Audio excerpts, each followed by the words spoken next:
නමෝ තස්ස භගවතෝ අරහතෝ සම්මා සම්බුද්දස්ස නමෝ තස්ස භගවතෝ අරහතෝ සම්මා සම්බුද්දස්ස නමෝ තස්ස භගවතෝ අරහතෝ සම්මා සම්බුද්දස්ස තරසරණයි ශ්‍රද්ධාවන්ත පින්වතුනි මහා විදර්ශනා භාවනාව දේශනා මාලාවේ 11 වන දේශනාව අපි සාකච්ඡා කරමින් ඉන්නේ දුක්ඛා කියන භාවනා පදය. චත්තාරිසාකාර මහා විපස්සනා භාවනාවේ දෙවන භාවනා පදය දුක්ඛා කියන භාවනා පදය ගැන තමයි සාකච්ඡා කරමින් ඉන්නේ. සංයුත්ත නිකායේ බික්කුණී සංයුත්තේ වජිරා සූත්‍රයේදී වජිරා මහරහතන් වහන්සේ වදාලා දුක්ඛ මේවහි සම්බෝධි දුක්ඛං තිට්ඨති වේතිච නාඤ්ඤත්‍ර දුක්ඛා සම්බෝධි නාඤ්ඤත්‍ර දුක්ඛා නිරුච්ඡති කියලා.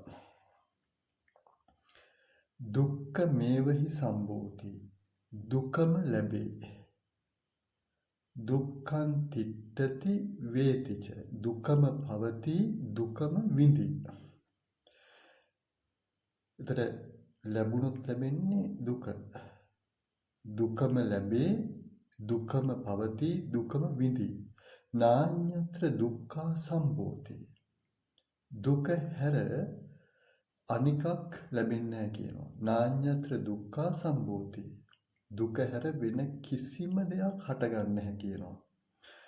නාඤ්ඤත්‍ර දුක්ඛා නිරුච්ඡති දුක හැර වෙන එකක් නිරුද්ධ වෙන්නේ නැහැ කියනවා. එතකොට නාඤ්ඤත්‍ර දුක්ඛා සම්බෝධි ඉපදුනොත් ඉපදෙන්නේ හටගත්තොත් හටගන්නේ දුකම තමයි.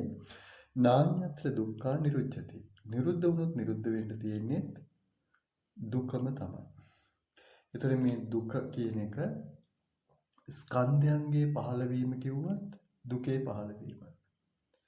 පංචස්කන්ධයම හෝ පංචස්කන්ධෙන් ඒකදේශයක් පහළ වුණත් දුකේ හට ගැනීම.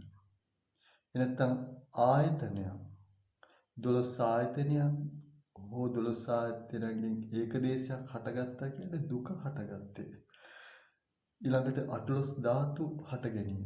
එහෙම නැත්නම් 18 ධාතුන්ගෙන් ඒකදේශයකගේ හට ගැනීම කියන්නේ දුකේ හට ගැනීම. ඊළඟට ආරි සත්‍ය දෙකක දුක්ඛ සත්‍ය සමුදය සත්‍ය ආරි සත්‍ය දෙකක හට ගැනීම පැවැත්ම කියන්නේ දුකේ හට ගැනීම පැවැත්ම. ස්කන්ධ වශයෙන් කිව්වත් ආයතන වශයෙන් ධාතු වශයෙන් සත්‍ය වශයෙන් කිව්වත් මේ කතා කරන්නේ මේ ඉපදෙනවා නම් ඉපදෙන්නේ දුකම තමයි. නිරුද්ධ වෙනවා නම් නිරුද්ධ වෙන්න තියෙන්නේ දුකම තමයි. අද අපි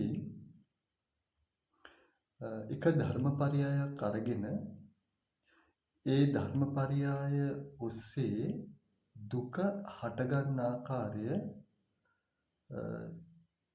ස්කන්ධ විභාග වශයෙන් දැන් අපි එක සිතක් අරගෙන ඒ සිතේ ලැබෙන ස්කන්ධ ඒ සිතේ ලැබෙන ඒ සිත උපදිනකොට ලැබෙන ස්කන්ධ මොනවද?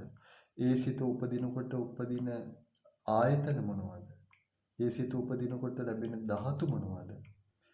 ඒ සිත උපදිනකොට ලැබෙන සත්‍ය මොනවද කියලා එක සිතක් අරගෙන ඒ සිත මේ සිතේ ලැබෙන ධර්ම සම්මර්ෂණයක් විපස්සනාවක් ගැන කතා කරනවා. ධම්මසංගණික ප්‍රකරණේ ධම්මසංගණී අභිධර්ම මාතිකාවල තික මාතිකාවල දැක්වෙන එක ත්‍රිකයක් තමයි හීනා ධම්මා මජ්ක්‍ධිමා ධම්මා පනීතා ධම්මා. හීනා ධම්මා මජ්ක්‍ධිමා ධම්මා පනීතා ධම්මා කියන මේ හීන ත්‍රිකයේ හීනා ධම්මා කියන පදේ අරගෙන අපි මේ ධර්ම සම්මර්ෂණය කරනවා. භාග්‍යතුන් වහන්සේ මේ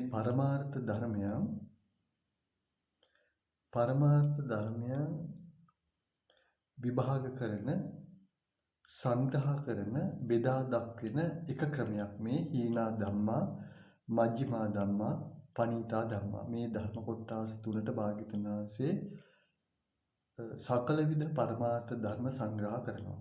පරමාර්ථ ධර්ම අතර හීන ධර්ම වෙන්නේ මොනවද? මධ්‍යම ධර්ම වෙන්නේ මොනවද? පණීත ධර්ම වෙන්නේ මොනවද කියලා. ඉතින් අද අපි කතා කරන්නේ හීන ධර්ම ගැන. මේ හීන ධර්ම ගැන ධර්ම විභාගයක් තමයි සාකච්ඡා කරන්නේ.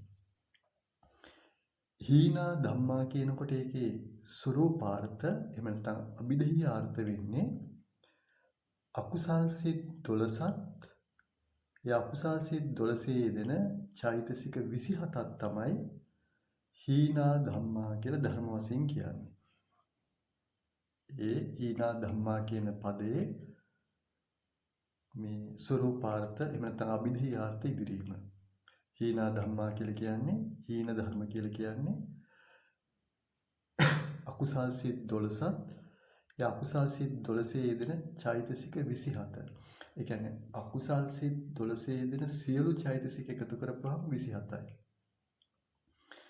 පස්ස වේදනා සංඥා චේතනා ඒකාග්‍රතා ජීවිතීන්ද්‍රිය මනසිකාර කියන සබ්බචිත්ත සාධාරණ චෛතසික 7 ඊළඟට විතක්ක විචාර අදිමොක්ක විරිය ප්‍රීති ඡන්ද කියන ප්‍රකීර්ණක චෛතසික 6 එතකොට ඔය අන්‍ය සමාන චෛතසික 13ත් ඊළඟට අකුසල් සිත් වල ලැබෙනවා මෝහ අහිරික අනුත්තප්ප උද්දච්ච කියන මෝහ චතුස්කය එහෙම නැත්නම් සබ්බා කුසල සාධාරණ චෛතසික 4 ඒ වගේම ලෝභ ditthi මාන කියන ලෝභත්‍රිකය ඊළඟට දෝෂ ඉස්සා මච්චරිය කුක්කුච්ච කියන දෝෂ චතුස්කය ඒ වගේම තීන මිද්දද්වය තීන මිද්ද කියන චෛතසික 2 සහ විචිකිච්ඡාව මෙන්න මේ චෛතසික 14 ඒ අකුසල චෛතසික 14. එතකොට අන්‍ය සමාන චෛතසික 13ත් අකුසල චෛතසික 14ත් කියන මේ චෛතසික 27 තමයි මේ 27 තමයි මේ අකුසල සිත් 12 ලැබෙන්නේ. එතකොට හීනා ධම්මා කියන්නේ අකුසල සිත් 12යි එහි යෙදෙන මේ චෛතසික 27යි. අපි ස්කන්ධ වශයෙන්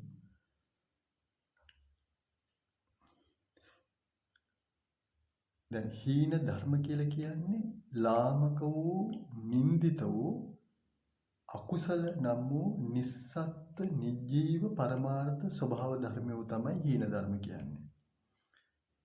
එතකොට මෙතන නිස්සත්ත්ව නිජීව සත්ත්ව පුද්ගල භාවයෙන් ශූන්‍යයි. ධර්මනේ සත්ත්ව පුද්ගල භාවයෙන් ශූන්‍ය වූ ලාමක වූ නින්දිත වූ අකුසල වූ පරමාර්ථ ධර්ම ස්වභාවයන් කොටසක් තමයි හීනා ධම්මා කියලා කියන්නේ. එතකොට මේ හීන ධර්ම අපි ස්වરૂපාර්ථ ඉදිරුවා අකුසල් සිත් 12යි එහි යෙදෙන චෛතසික 27යි. අපි දැන් මේ හීන ධම්මා මේ හීන ධර්ම මේ පරමාර්ථ ධර්ම ස්කන්ධ වලට ආයතන වලට ධාතු වලට ආරි සත්‍යයට සංග්‍රහ කරලා බලමු. ස්කන්ධ මුලින් බලමු ස්කන්ධ රූපස්කන්ධයට මුකුත් වෙන්නේ නැහැ මෙතන. මොකද අකුසල් සිත් 12යි මෙතන චිත්තචෛතසික විතරනේ තියෙන්නේ හීන ධර්ම කියනකොට. හීන ධර්ම දැන් රූප ධර්ම සියල්ලම මජ්ක්‍ධිමා ධර්මා වලට සංග්‍රහ වෙන්නේ. අද අපි කතා කරන්නේ හීන ධර්ම ගැන විතරයි. ඒතකොට හීන ධර්ම වල තියෙන්නේ චිත්තචෛතසික ඒකදේශ චිත්තචෛතසිකයන්ගේ ඒකදේශයක් විතරයි. සිත් වලින් අකුසල් සිත් 12 චෛතසික වලින් චෛතසික 27ක්. එතකොට රූපස්කන්ධයට මුකුත් වෙන්නේ නැහැ. වේදනාස්කන්ධයට මෙතන ලැබෙනවා සබ්බචිත්ත සාධාරණ චෛතසික වල තිබ්බනේ වේදනාව කියලා චෛතසිකයක්. ආන්න ඒක වේදනා ස්කන්ධය. ඊළඟට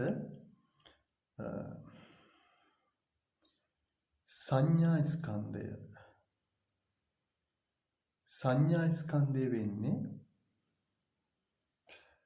මෙතන තිබ්බා සබ්බචිත්ත සාධාරණ චෛතසිකවල සංඥාව කියලා චෛතසිකයක්.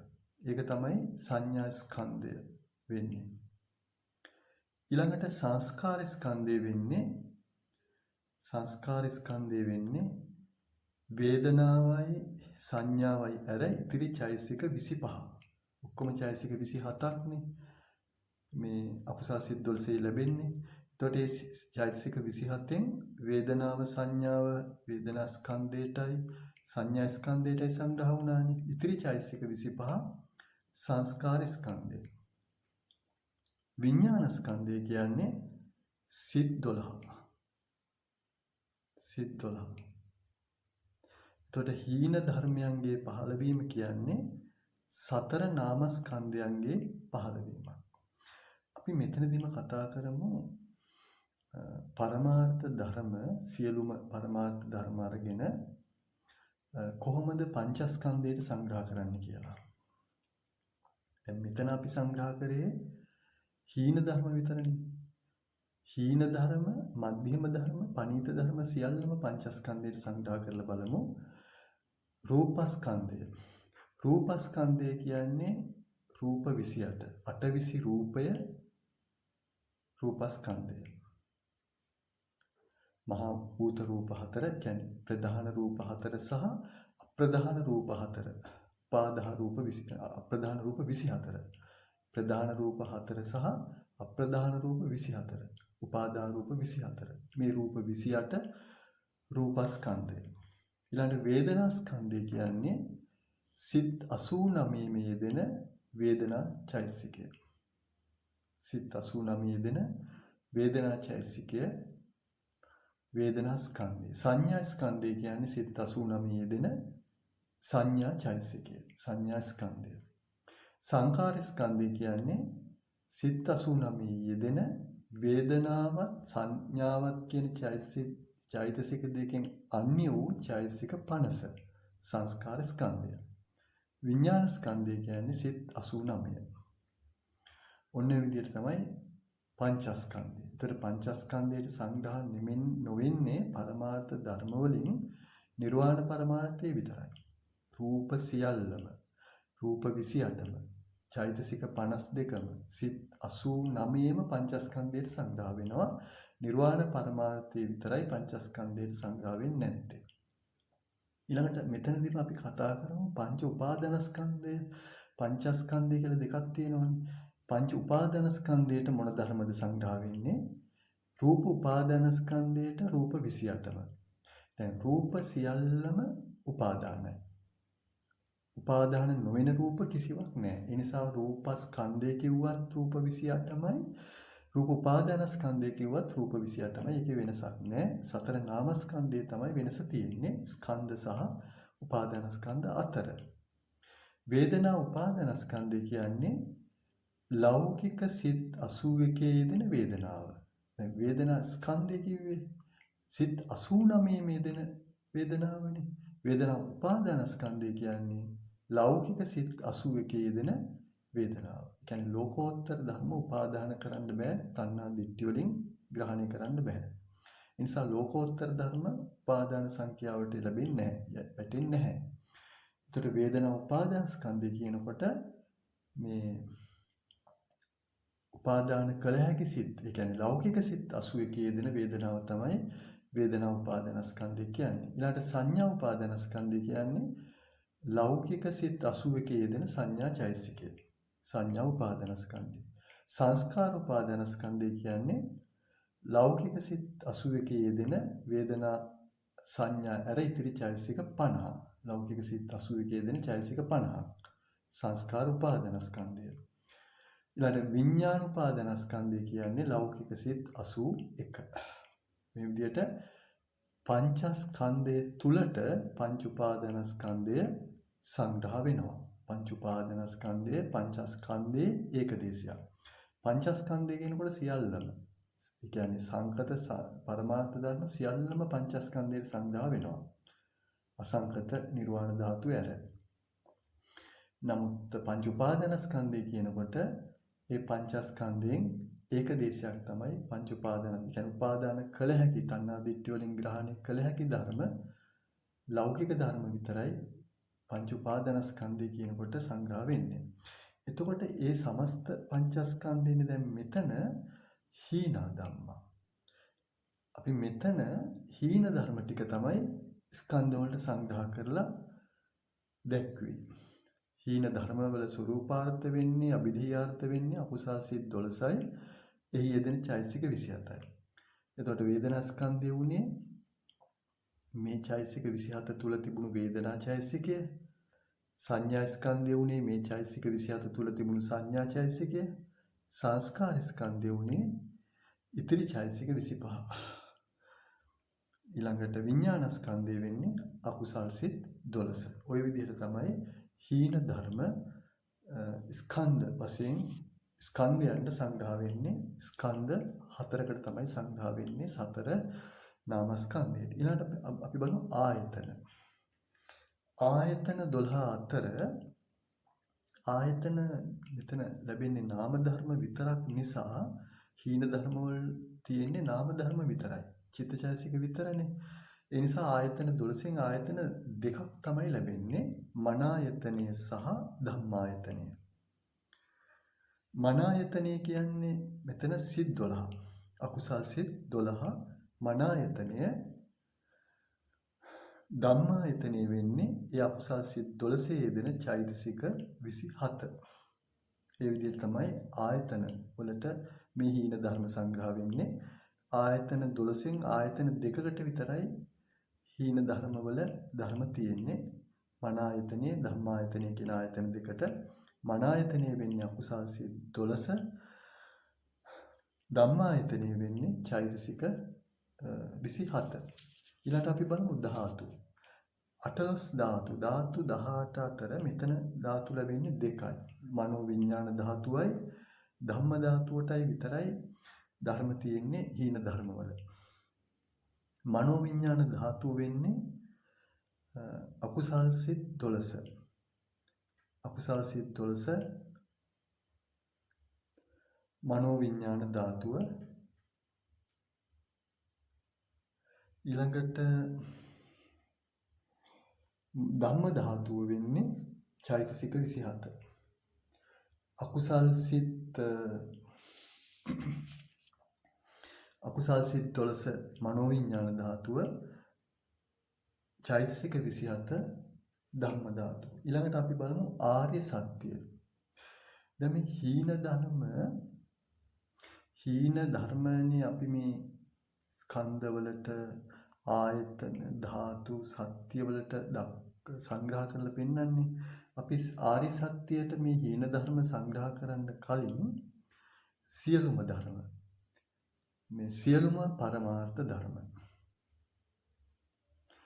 හීන ධර්ම මජ්ක්‍ධිම ධර්ම පණීත ධර්ම වන සියලු පරමාර්ථ ධර්ම චතුරාර්ය සත්‍යයට සංග්‍රහ කරලා බලමු.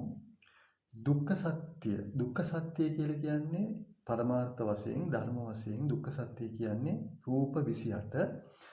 රූප 28ම දුක්ඛ සත්‍යයට අයිති. ඊළඟට ලෞකික සිත් 81. ලෞකික සිත් 81ක් දුක්ඛ සත්‍යයට අයිති වෙන්නේ. ඊළඟට ලෞකික සිත් 81 යෙදෙන ලෝභ වර්ජිත චෛතසික 51. ලෝභය හැර ඉතිරි චෛතසික 51 දුක්ඛ සත්‍යයට සංග්‍රහ වෙන්නේ. ඒතර ඔන්න ඔය ධර්ම තමයි දුක්ඛ සත්‍යයට සංග්‍රහ වෙන්නේ. අපි මේ කතා කරන්නේ හීන ධර්ම නෙමෙයි මෙතන මේ දැන් කතා කරන්නේ සියලුම පරමාර්ථ ධර්ම චතුරාර්ය සත්‍යයට සංග්‍රහ කරලා පෙන්නනවා. දුක්ඛ සත්‍ය කියන්නේ රූප ධර්ම වශයෙන් රූප 28යි ලෞකික සිත් 81යි.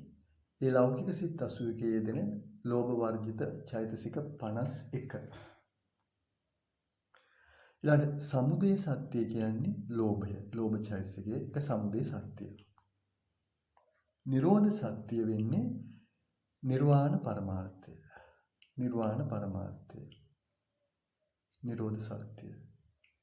ඊළඟ මාර්ග සත්‍ය වෙන්නේ ලෝකෝත්තර මාර්ගසිත 4 සෝවාන් සකු르දාගාමි අනාගාමි අරහත් කියන මාර්ගසිත 4 යෙදෙන චෛතසික 8ක්. චෛතසික 8ක්. අපි දැන් මාර්ගාංග කියන්නේ ඒ චෛතසික 8 තමයි. දැන් සම්මා දිට්ඨි කියන්නේ ප්‍රඥා චෛතසිකය. සම්මා සංකප්ප කියන්නේ විතර්ක චෛතසිකය.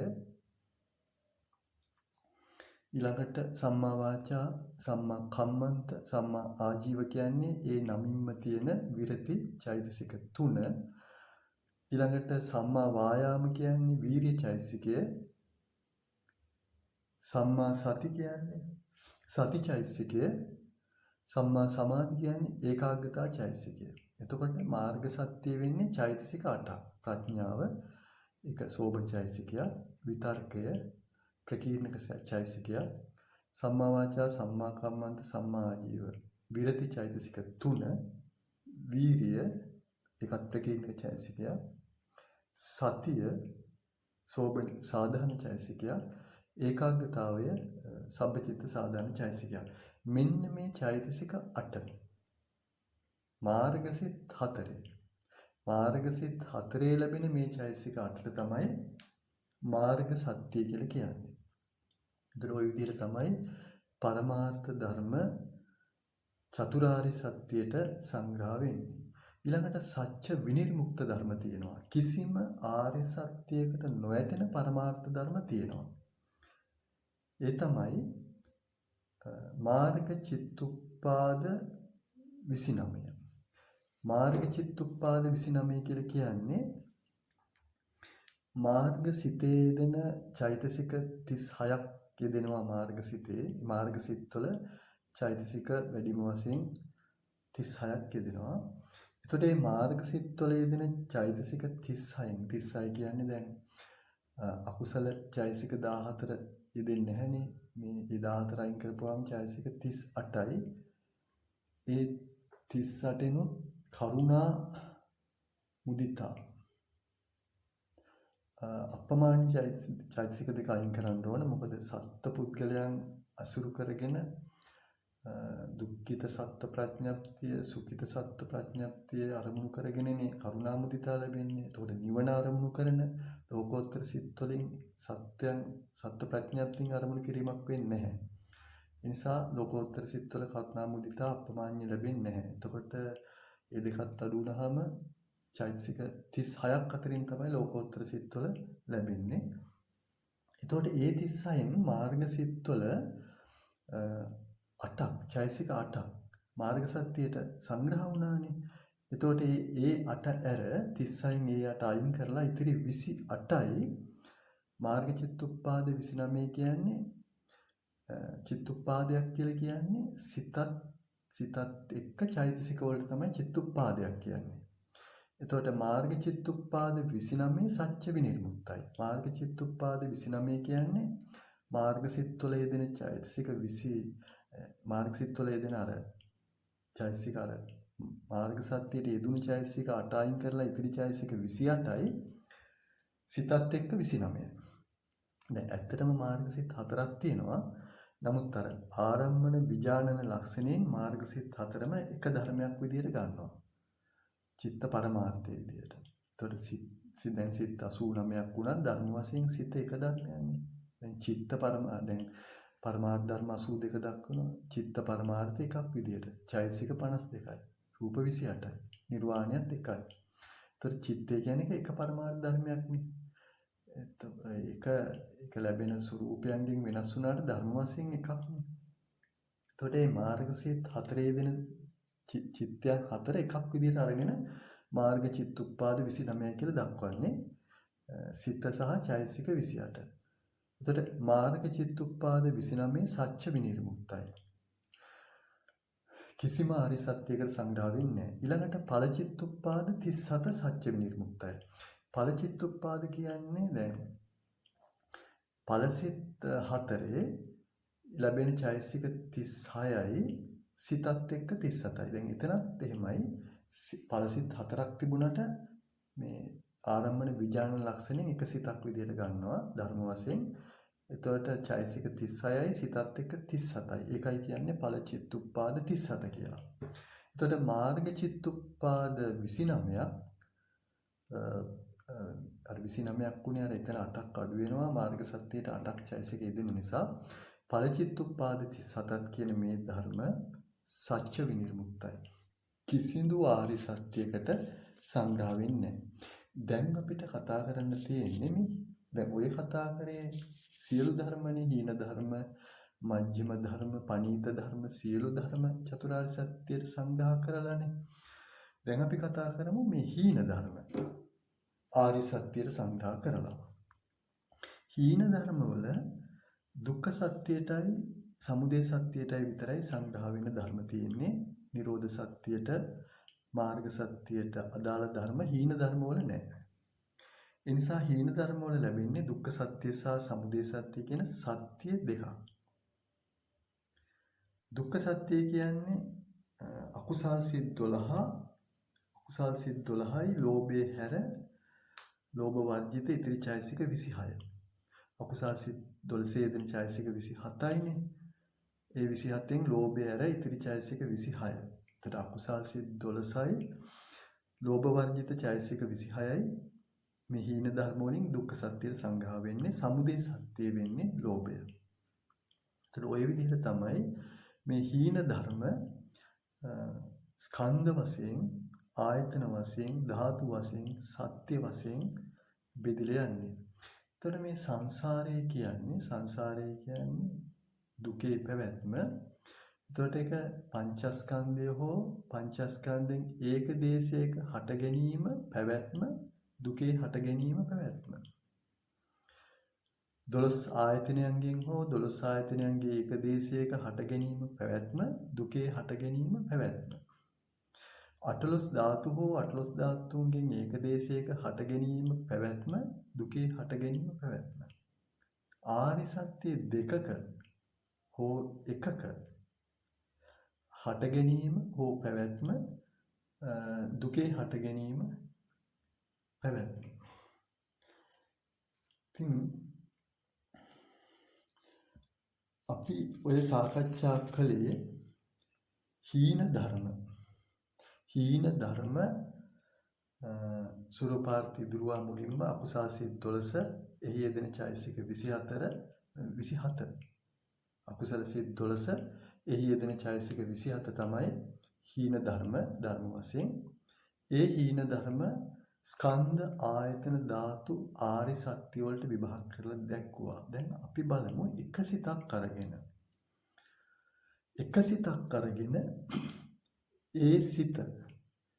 ඒ සිත උපදිනකොට ස්කන්ධයන්ගෙන් හටගෙන ඉපදීම ආයතනයන්ගේ ඉපදීම ධාතු වල ඉපදීම සත්‍ය දෙකක හෝ එකක ඉපදීම ගැන සාකච්ඡා කරමු. අපි ගමු පළමු ලෝභ මූල සිත. සෝමනස්ස සහගත ditthිගත සම්පයුක්ත අසංස්කාරික සිත. මේ සෝමනස්ස සහගත ditthිගත සම්පයුක්ත අසංස්කාරික සිත කියන පළමු ලෝභ සිත අරගෙන මේ එක සිතේ යෙදෙන ස්කන්ධ ආයතන ධාතු ආරි සත්‍ය සාකච්ඡා කරන්න යන්නේ.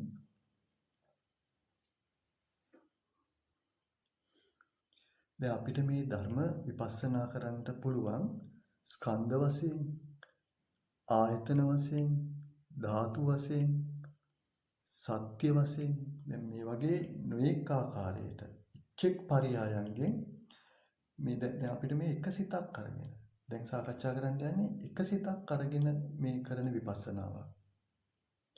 එක සිතක් අරගෙන ඒ සිත උපදිනකොට මොන ස්කන්ධයන්ද උපදින්නේ මොන ආයතනද උපදින්නේ මොන ධාතුද මොන සත්‍යද උපදින්නේ කියලා ධර්ම සාකච්ඡාවක් විභාගයක් කරන්න යන්නේ. අපි ගත්තේ පළමු ලෝභ මූල සිත අපේ කතාවට සෝමනස්ස සහගත ditthිගත සම්පයුක්ත අසංකාරික සිත. ඉතින් මේ වගේ එක සිතක් අරගෙන ධර්මය විභාග ඉගෙන ගත්ත කෙනෙකුට එක සිතක් අරගෙන ඒ සිතේ ලැබෙන ස්කන්ධ මොනවද? ඒ සිත උපදිනකොට ලැබෙන ආයතන මොනවද? ධාතු මොනවද? සත්‍ය මොනවද කියලා බෙදා ගන්න පුළුවන්. ඒතර සෝමනස්ස සාගත ditthිගත සම්පයුක්ත චිත්තුප්පාදයේ බලමු. එතකොට ඒ සිත උපදිනකොට උපදින චෛතසික තමයි සබ්බචිත්ත සාධාරණ චෛතසික 7 ලැබෙනවා. ඊළඟට ප්‍රකීර්ණ 6 ලැබෙනවා ඒ සිතේ. අන්‍ය සමාන චෛතසික 19 ලැබෙනවා. ඊළඟට සබ්බාකුසල සාධාරණ 4. මෝහ, අහිරික, අනුත්ථප්ප, උද්ධච්ච. ඒක හැම අකුසාසිතකම ලැබෙනවා මේ 4. ඒ 4 ලැබෙනවා. එතකොට 13යි 4යි 17යි. ඊළඟට ලෝභය ලැබෙනවා, ditthිය ලැබෙනවා. 19ක් ලැබෙනවා. සෝමනස්ස සාගත ditthිගත සම්පයුක්ත අසංකාරික සිත. පළමු ලෝභ මූල සිතේ චෛසික 19යි සිතත් එක්ක ධර්ම 20යි. ධර්ම 20යි. චෛසික 19යි. එතකොට අපි බලමු මේ සිත උපදිනකොට මොනවද උපදින ස්කන්ධ කියලා. ස්කන්ධ 4ක පහළ වීම සිද්ධ වෙනවා. මේ පළමු ලෝභ මූල සිත හටගත්තා කියන්නේ දැන් මේ සිතක් ඉපදුනා කියන්නේ දුකේ ඉපදීම. ස්කන්ධ කියන්නේ දුකනේ. සංකිට්ඨේන පංච උපාදානස්කන්ධා දුක්ඛා. හකුළු වල කිව්වොත් දුක කියන්නේ පංචස්කන්ධේ, පංච උපාදානස්කන්ධේ. පංච උපාදානස්කන්ධය තමයි කොටින් කිව්වොත් දුක කියන්නේ. එතකොට පංච උපාදානස්කන්ධයක් හටගත්තා කියන්නේ දුකේ හට ගැනීම. එතකොට දැන් මේ සිත උපදිනවා කියන්නේ පංචස්කන්ධයේ ඒකදේශයක්, සතර නාමස්කන්ධය හට ගන්නවා. ඒ කියන්නේ දුකේ හට ගැනීම සිද්ධ වෙන්නේ. එතකොට බලමු දැන් සෝමනස්ස සහගත ditthිගත සම්පේත අසංකාරික සිත උපදිනකොට ඒ සිතේ ලැබෙනවානේ ධර්ම 20ක්, චෛසික 19යි සිතත් එක්ක ඒ චිත්තුප්පාදේ නාම ධර්ම 20ක්. එතකොට වේදනා ස්කන්ධය වෙන්නේ මෙතන සබ්බචිත්ත සාධාරණ චෛතසිකවල තියෙන වේදනා චෛතසිකය. සංඥා ස්කන්ධය වෙන්නේ ඒ සබ්බචිත්ත සාධාරණ චෛතසිකවල තියෙන සංඥා චෛතසිකය. සංස්කාර ස්කන්ධය වෙන්නේ ඔක්කොම චෛතසික 19යිනේ මේ සිතේ. මේ ඒ 19න් ලෝභය නෙමෙයි වේදනාවයි සංඥාවයි චෛතසික දෙක ඇර ඉතිරි චෛතසික 17 සංඥා ස්කන්ධය. ඉතිරි චෛතසික 17 සංඥා ස්කන්ධය. ළඟට සෝමනස්ස සාගත ditthිගත සම්පේත අසංකාරික චිත්තය විඥාන ස්කන්ධය. මේ විදිහට සෝමනස්ස සාගත ditthිගත සම්පේත අසංකාරික සිත ඉපදෙනකොට ස්කන්ධ 4ක ඉපදීමක් සිද්ධ වෙනවා. දැන් මේක දැන් මට සිතක් ඉපදුනා, මට ලෝභ මූල සිතක් ඉපදුනා කියලා අපි ගන්නේ සත්පුද්ගල සංඥාවෙන්නේ. එහෙම ගන්න නිසා තමයි සක්කාය දිට්ඨිය දලුලා වැඩෙන්නේ. ඉතින් මෙතන උපදින්නේ ධර්ම. දැන් ඒකයි අපි මේ විදිහට මේ ස්කන්ධවලට, ආයතනවලට, ධාතු වලට, ආරි සත්‍ය වලට ධර්ම දාලා ධර්ම සම්මර්ෂණය කරන්න ඕන. එහෙම නැත්නම් අපිට හිතෙන්නේ මට සිතක් ඉපදුනා, මට ලෝභ මූල අපි සත්පුද්ගල සංඥාවෙන් ගන්න. එහෙම වුණොත් සක්කාය දිට්ඨිය වැඩෙන්නේ. ඒත් අපි සක්කාය දිට්ඨිය ප්‍රහාණය වෙන විදිහට තමයි සක්කාය දිට්ඨිය දුර්වල වෙන විදිහට තමයි සිත පුරුදු කරන්න ඕනේ, හසුරවන්න ඕනේ. සක්කාය දිට්ඨිය වැඩෙන විදිහට සිත හසුරුවලා මෙහෙवला පුරුදු කරලා කවදත් හරි සංසාරයෙන් නිදහස් වෙන්න බෑ. යම්ම දවසක සසරින් නිදහස් වෙනවා නම් සක්කාය දිට්ඨිය ප්‍රහාණය වෙන්න බෑ. ඒතර සක්කාය දිට්ඨිය ප්‍රහාණය වෙන විදිහට මේවා ධර්ම වෙන්නේ. මේවා නිස්සත්ත්ව නිජීව. සත්පුද්ගල භාවයෙන් ශූන්‍යයි. දැන් ශූන්‍යයි කියන්නේ මොකක්වත් නැහැ කියන එක නෙමෙයි. සත්පුද්ගල භාවයෙන් හිස් ශූන්‍යයි. නිස්සත්ත්ව නිජීව. සත්පුද්ගල භාවයෙන් ශූන්‍ය පරමාර්ථ ධර්ම ස්වභාවයක් මේක. එතකොට සෝමනස්ස සහගත ditthිගත සම්පයුක්ත අසංකාරික සිත ඉපදුනා කියන්නේ වෙලා තියෙන්නේ වේදනා ස්කන්ධයක ඉපදීම, සංඥා ස්කන්ධයක ඉපදීම, සංස්කාර ස්කන්ධයක ඉපදීම, විඥාන ස්කන්ධයක ඉපදීම, සතර නාම ස්කන්ධයක ඉපදීම තමයි සිද්ධ වෙලා තියෙන්නේ. ඉතින් ඒ විදිහට අපි දකින්න ඕන. මට ලෝභ මූල සිතක් ඉපදුනා කියලා ගන්න තැනම තියෙන්නේ සත්පුද්ගල සංඥාව මත බැසගෙන සක්කාය දිට්ඨිය තුල ඉඳලා තමයි දකින්නේ. එහෙම නෙවෙයි අපි දකින්න ඕනේ මෙතන ධර්ම ඉපදුනේ. ලෝකේ ඉපදුනොත් ඉපදින්නේ ධර්ම. ධර්මයෝ ධම්මා ධම්මේ සංජනಂತಿ. ධර්මයන් විසින් ධර්මයන් උපද්දීපත් තමයි සිද්ධ වෙන්නේ. දත ඔන්න ඔය විදිහට සෝමනස්ස සාගත දිට්ඨිගත සම්පේත සංකාරික සිත ඉපදුනා කියන්නේ සතර නාමස්කන්ධයක ඉපදීම. ඊළඟට බලමු ආයතන. මෙතනත් මේ සිත උපදිනකොටත් චිත්තචෛසික විතරනේ උපදින්නේ. එතකොට ආයතන වලින් ආයතන දෙකයි උපදින්නේ මන ආයතනය සහ ධම්ම ආයතනය. මන ආයතනය වෙන්නේ සෝමනස්සාගත දිට්ඨිගත සම්පේත අසංකාරික චිත්තය. ඒක තමයි මන ආයතනය. ධම්ම ආයතනය වෙන්නේ ඒ සිතේ ඒ සිතත් එක්ක සංප්‍රයෝග වෙන ඒ සිතත් එක්කම එකට උපදින චෛතසික 19. ධම්ම ආයතනය. එතකොට සෝමනස්ස සාගත දිට්ඨිගත සම්පේත අසංකාරික චිත්තයක් ඉපදුනයි කියන්නේ ආයතන දෙකක ඉපදීම. ආයතන දෙකක පහළ වීම.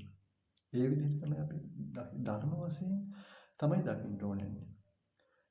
ඉතින් මේ ධර්ම විභාගයන් ඉගෙනගෙන ධර්මයන්ගේ ඉපදීම දකින්න ඕන. ධර්මයන්ගේ උදේවය තමයි දකින්න ඕනේ. ධර්මයන්ගේ හට ගැනීම ධර්මයන්ගේ වැය තමයි දකින්න ඕනේ. ඇතිවීම නැතිවීම.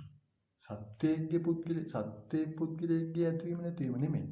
ධර්මයන් ඇති වෙනවා ධර්මයන් නැති වෙනවා. එතකොට සෝමනස්ස සාගත දිට්ඨිගත සම්පේත අසංකාරික සිත යම් චිත්ත සංතානයක නිෂ්පන්න වුණයි කියන්නේ ඉපදුණයි කියන්නේ ආයතන දෙකක් ඉපදුණා. ආයතන ඉපදුණා කියන්නේ දුක ඉපදුණා. ස්කන්ධ ඉපදුණා කියන්නේ දුකේ හට ගැනීම. ආයතනයන්ගේ හට ගැනීම කියන්නේ දුකේ හට ගැනීම. ධාතුන්ගේ හට ගැනීම කියන්නේ දුකේ හට ගැනීම. ඊට අපි ධාතු බලමු. ධාතු 18 ධාතු අතර ධාතු දෙකක් තමයි මෙතන ලැබෙන්නේ.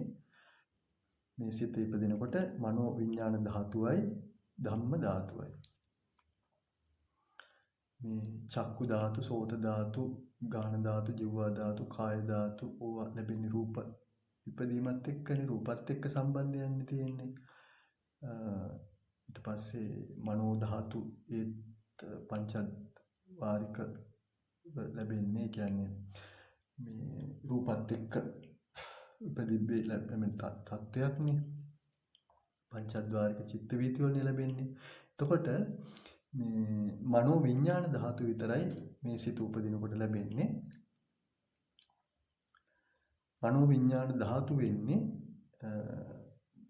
මේ සිත සෝමනස්ස සාගත දිට්ඨිගත සම්පේත අසංකාරික චිත්තය මනෝ විඥාන ධාතු ධම්ම ධාතු වෙනවා චෛතසික 19. ඒක ධාතු දෙකක්. සෝමනස්ස සාගත දිට්ඨිගත සම්පයුත්ත අසංකාරික සිත ඉපදුනා කියන්නේ ධාතු දෙකක ඉපදීම. මනෝ විඥාන ධාතුව සහ ධම්ම ධාතුව. මනෝ විඥාන ධාතුව වෙන්නේ මේ චිත්තය මේ සෝමනස්ස සාගත දිට්ඨිගත සම්පේත අසංකාරික චිත්තය ධම්ම ධාතු වෙන්නේ සිතේ සංග්‍රහ වෙන යෙදෙන චෛතසික 19.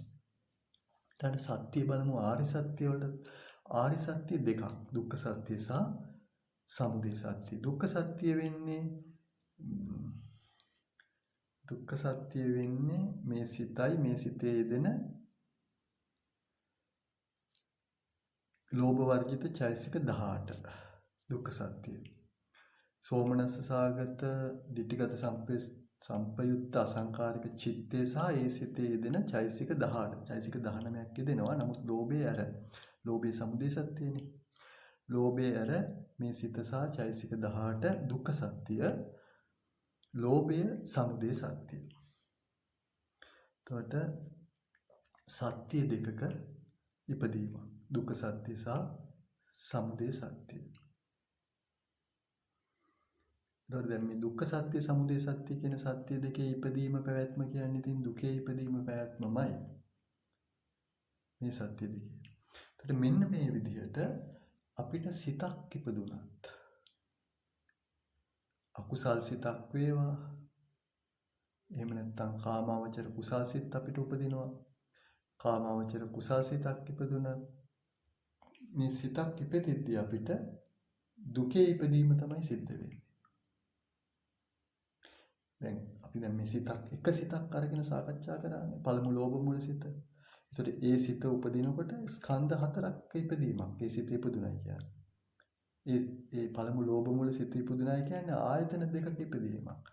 ධාතු දෙකක ඉපදීමක්. දුක්ඛ සමුදය කියන සත්‍ය දෙකක ආරි සත්‍ය දෙකක ඉපදීමක්. ඉතින් මේ මොනවා ඉපදුනා කිව්වත් දුකේ ඉපදීම, දුකේ පැවැත්ම තමයි තියෙන්නේ. ඒ නිසා අපි මේ ඉපදෙන ධර්ම ඉපදුනොත් ඉපදෙන්නේ වජිරාරාත්‍රින් වහන්සේ වදාළ එකනේ. දුක්ඛ මේවහි සම්බෝධි. දුකමයි ලැබෙන්නේ. දුක්ඛං තිට්ඨති වේදිච. දුකම පවතින්නේ. දුකමයි වෙදින්නේ.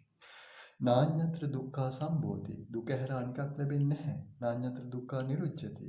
දුක හැර අනිකක් නිරුද්ධ වෙන්නේ නැහැ. ඒතර උපදුනොත් ඉපදෙන්න තියෙන දුක.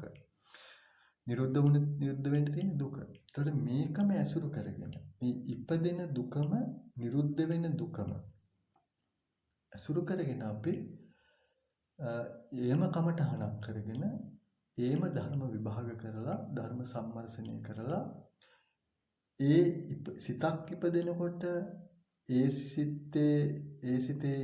සිතේ ඉපදුනා කියන්නේ මොන ස්කන්ධයන්ද ඉපදුනේ, මොන ආයතන ධාතුද, මොන ආරි සත්‍යද කියලා ධර්ම සම්මර්ෂණය කරමින් විපස්සනා කරමින් විභාග කරමින් මේ ඉපදුණු දුක්ඛ ධර්මයන් පරිහරණය කරමින්ම තමයි අපි දුකෙන් නිදහස් වෙන්න අපිට තියෙන්නේ. ඒ ධර්මයන් මේ දුක්ඛ ඉපදින්නේ දුක් ධර්මයන් ඒ ඉපදෙන ධර්මයන්ගේ අනුත්පාද නිරෝධය ඒ ධර්මයන් ඉපදෙන්න තියෙන ශක්තිය මේ දුක්ඛ ධර්මයන් ඉපදෙන්න තියෙන ශක්තිය සමුච්ඡේද වශයෙන්ම ප්‍රහාණය කරනවා මාර්ගසිතවලදී. ඒ සඳහා තමයි අපි මේ ධර්ම විභාග ඉගෙනගෙන ඒ ධර්ම භාග්‍යතුන් වහන්සේගේ ධර්මයේ ගම්බීරයි ගැඹුරුයි ගැඹුරු වරුත් තියෙනවා. නානා භින්න වූ අර්ථ තියෙනවා. ඉතින් ඒ අර්ථ මනා සිහියකින් මනා නුවණකින් මනා කැපකිරීමකින් ලොකු අදිෂ්ඨානයකින් වීරියකින් අපි මහන්සි වෙලා මොකද මේ සංසාරයෙන් කොහොම හරි නිදහස් වෙන්න ඕනනේ. භාග්‍යතුන් වහන්සේගේ ධර්මය අතහැරියොත් සංසාරයෙන් ඉවත් වෙන්න තියෙන අවස්ථාවනේ අතහරින්නේ. එහෙමනම් අපි මේ සතර අපායන් යුක්ත බිහිසුණු වහානක කටුකෝ සංසාරයට කැමති වෙන්න වෙනවා. දුකට කැමති වෙන්න. සංසාරය කියන්නේ දුක. සංසාරේ පැවැත්ම කියන්නේ දුකේ පැවැත්ම. නිසා මේ දුකෙන් මේ බිහිසුණු සංසාරයෙන් කෙසේ හෝ ඉවත් වෙන්න ඕන. ඒ සඳහා දැඩි වීරියක්, නුවණක්, සිහියක්, වීරියක්, අදිෂ්ඨානයක්, කැපකිරීමක් ඕන කරනවා.